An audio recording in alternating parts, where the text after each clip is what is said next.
తల్లి పిల్లల సంరక్షణ ఒక 25 సూపర్ స్పెషాలిటీస్ పెట్టారు. ఈరోజు ఇదే కాకుండా మీరు చూస్తే లేటెస్ట్ ఇంకా ఏ టెక్నాలజీస్ ఉన్నా అవన్నీ కూడా తీసుకొచ్చి శస్త్రచికిత్స అయిన తర్వాత రోగి వేగంగా కోలుకోవడానికి డావిన్సీ రోబోటిక్ సిస్టమ్ తీసుకొచ్చాడు. మోకాలు మార్పిడి కోసం రోబోటిక్ సిస్టమ్ తీసుకొచ్చారు. మెదడు కణితలు గాయాలు శస్త్రచికిత్స కోసం గామా నైఫ్ వినియోగించే పరిస్థితికి వచ్చారు. అదనపు రేడియేషన్ ప్రమాదం లేకుండా ఉండాలని ESWL డోర్నియర్ ఇలా అనేకమైనటువంటి మెడికల్ టెక్నాలజీస్ అని తీసుకొచ్చారు.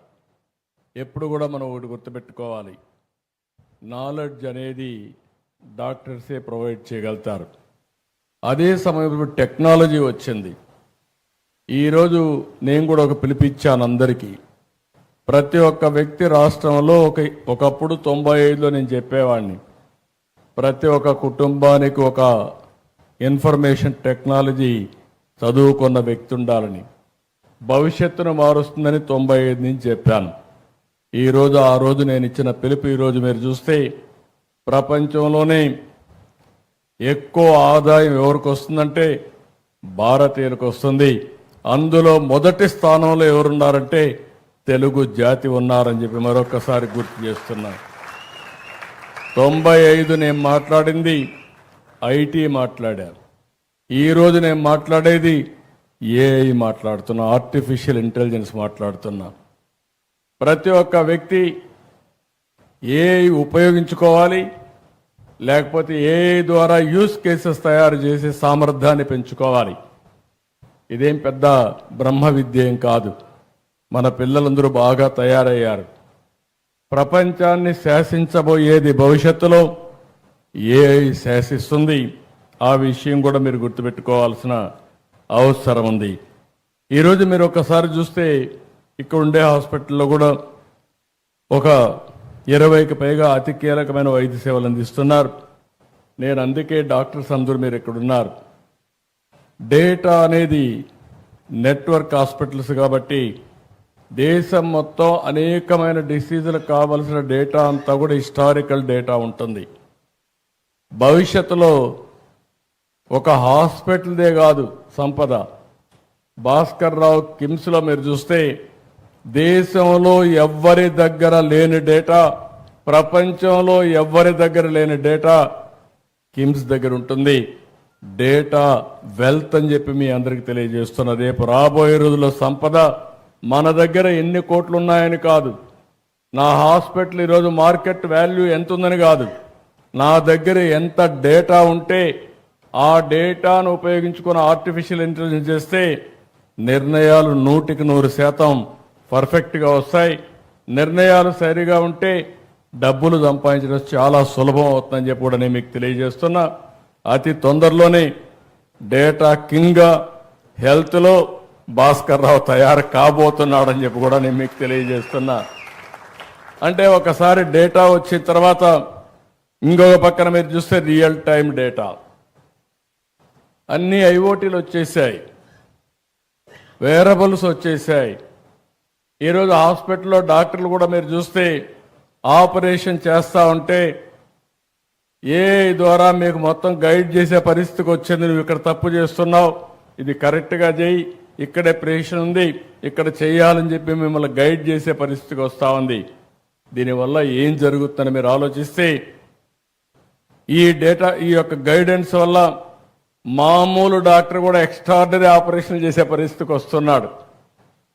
అలాంటి నాలెడ్జ్ వచ్చేది మనం గుర్తుపెట్టుకోవాల్సిన అవసరం ఉంది. అందుకే నేను ఒకటే చెప్తున్నా, డెడ్లీ కాంబినేషన్ టెక్నాలజీస్ అన్నీ కూడా సౌండ్గా వచ్చాయి. ఇంకొక పక్క నాలెడ్జ్ కూడా మెచ్యూరిటీ వచ్చింది, డేటా కూడా వచ్చే పరిస్థితి వచ్చింది.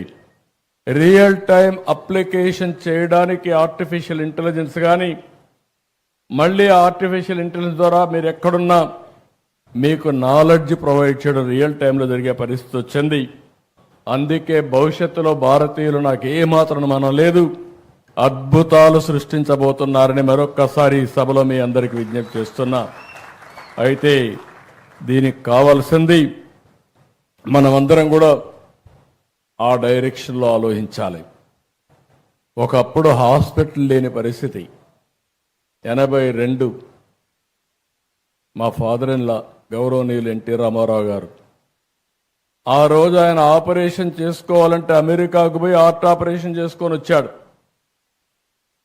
అదే మారుగా మా అత్తగారు అయినటువంటి వసతారం గారిని చూస్తే ఆవిడ క్యాన్సర్ వస్తే ఆ రోజు 2 హాస్పిటల్, ఒకటి బాంబేలో ఒక హాస్పిటల్ ఉండేది టాటా, రెండోది అడయారులో ఒకటి.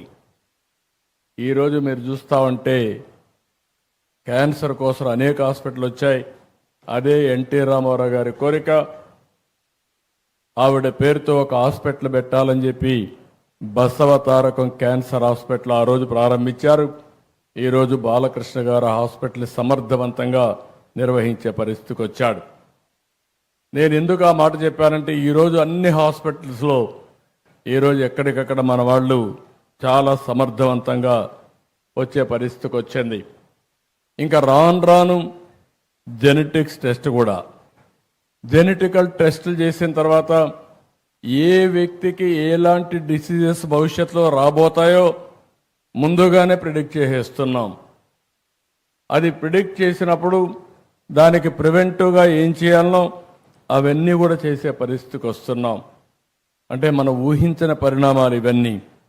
అయితే ఈరోజు నేను ఒకటే మిమ్మల్ని అందరినీ కోరుతున్నా, అవేర్నెస్ కూడా వారు చాలా, భాస్కర్ గారు ఒక మాట చెప్పారు, హాస్పిటల్కి పోకుండా ఉంటే that is the best way. నేను కూడా అదే కోరుకుంటున్నా.